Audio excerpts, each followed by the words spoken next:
सृष्टि बचपन से ही दिखने में सुंदर नहीं थी, लेकिन अमीर बाप की बेटी सृष्टि पर उसकी माँ जान छिड़कती। मेरी बेटी कितनी प्यारी है, भगवान सबको सृष्टि जैसी बेटी दे।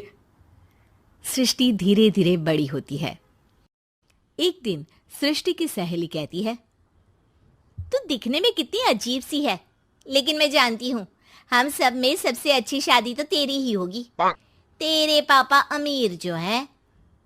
और बता नहीं सकते यार, दहेज तो हर कोई देता है, ये क्या ज्यादा ले जाएगी अपने पति के लिए? अरे बड़े शहर में कोठी है इसके पापा की। अरे पापा की है ना, कौन सी इसकी है? इसकी होती तब तो कोई भी लड़का इससे शादी कर लेता। अरे पापा की मतलब पापा की है तो मेरी ही है ना? किसने कहा? अब तेरी तो तब होगी ना जब तेरा भाई ना हो। वैसे भी शादी के बाद सारी प्रॉपर्टी भाई के नाम होती है। सृष्टि समझ जाती है कि उसे किसी भी हालत में माँ बाप की सारी प्रॉपर्टी को अपने नाम करना है, लेकिन कैसे? एक दिन सृष्टि का भाई शीनू कहता है, बहन क्या कर रही है? तुझसे एक बात करनी है।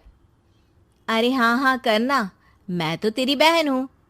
बहन मेरी लाइफ में ना एक लड़की है, बहुत अच्छी है। मैं सोच रहा हूँ माँ और पापा से बात करूँ शादी के लिए। सृष्टि को समझ में आ जाता है कि भाई की शादी होते ही भाभी उसे एक दिन भी घर में बर्दाश्त नहीं करेगी। क्या बात है भाई, बताना कौन है वो? यार वो बहुत अच्छी लड़की है, पढ़ी लिखी है, मेरे साथ जॉब भी करती है। बस एक प्रॉब्लम है। हाँ प्रॉब्लम? क्या प्रॉब्लम है भाई? यार वो शादीशुदा है, लेकिन उसके पति ने उसे सिर्फ इसलिए छोड़ दिया क्योंकि उसके माँ बाप दहेज नहीं दे पाए।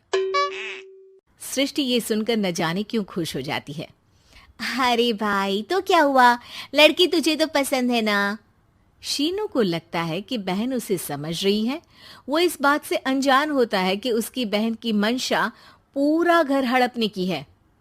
सृष्टि अपनी माँ से कहती है, मम्मी मुझे तो बहुत चिंता है, पता है शीनू क्या कर रहा है?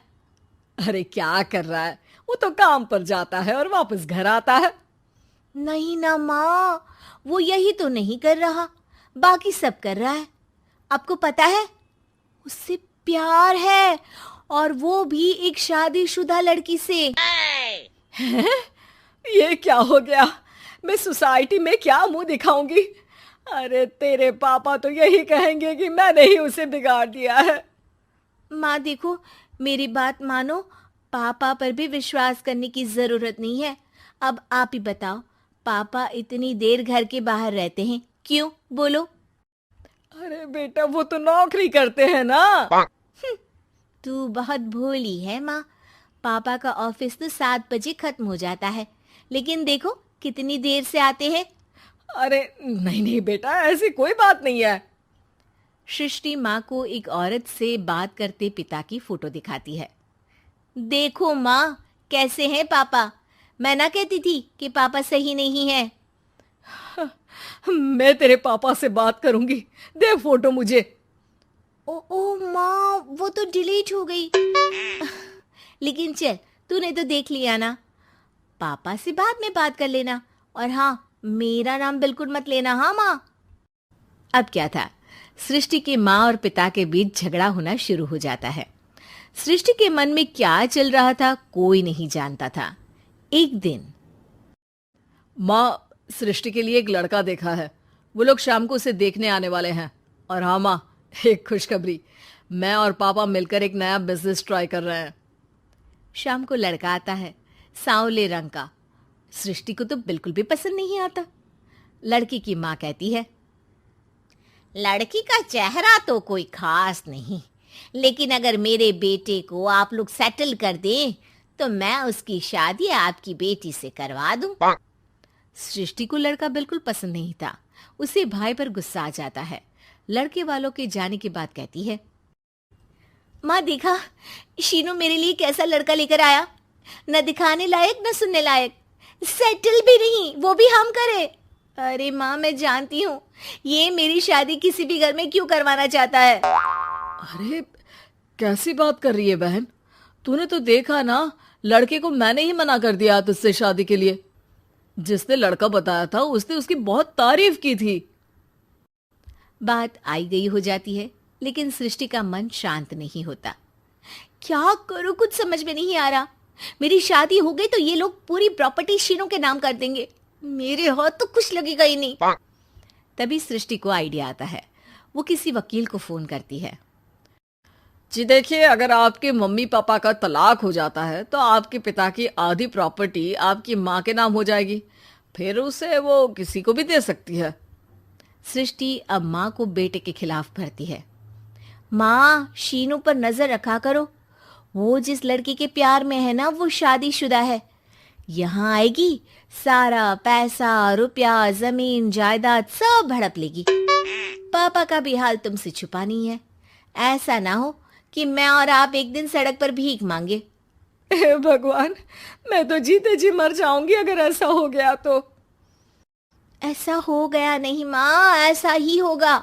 अभी समय है, आगे का सोच लो। मैं तो कहती हूँ पापा से आधी प्रॉपर्टी लेकर अलग हो जाओ। पापा की आधी प्रॉपर्टी भी हम लोगों को अगर मिल जाती है ना, तो अगले 7 जन्म सफल समझो। बेचारी माँ बेटी के कहने पर पति से तलाक लेकर अलग हो जाती है। सृष्टि अब पैसों से गाड़ी और अपने दूसरे महंगे शौक पूरे करने लगी। उसके दोस्त भी उसके पैसे इस्तेमाल करते। सृष्टि, कल तुम कहाँ थी? मैं सारा दिन घर पर अकेली थी। तो मैं क्या करूं? मैंने ठेका तो नहीं लिया है ना तुम्हें संभालने का। माँ को सृष्टि से ये उम्मीद नहीं थी। वो बैठकर रोने लगती है। वहीं उसका पति यानी कि सृष्टि के पिता आ जाते हैं। मैं जानता था कि तुम्हारा यही हाल होगा, तो आपने मुझे रोका क्यों नहीं? मैं रोकता तो तुम रुकती क्या? सृष्टि के कहने पर तुमने मुझ पर, अपने बेटे पर शक किया, लेकिन तुम ये भूल गई कि कैसे हम दोनों ने मिलकर जीवन में इतना सब खड़ा किया। माँ पति के गले लग जाती है। मुझे माफ कर दीजिए, मैंने आपकी कमाई का एक बड़ा हिस्सा गवा दिया। कोई बात नहीं, तुम साथ हो तो मैं ऐसी 7 प्रॉपर्टी खड़ी कर दूंगा। तभी वहां सृष्टि आ जाती है रोते हुए। माँ, मयंक ने मुझे छोड़ दिया। वो बोल रहा था जब तक मेरे पास पैसे थे तब तक ही वो मेरे साथ था।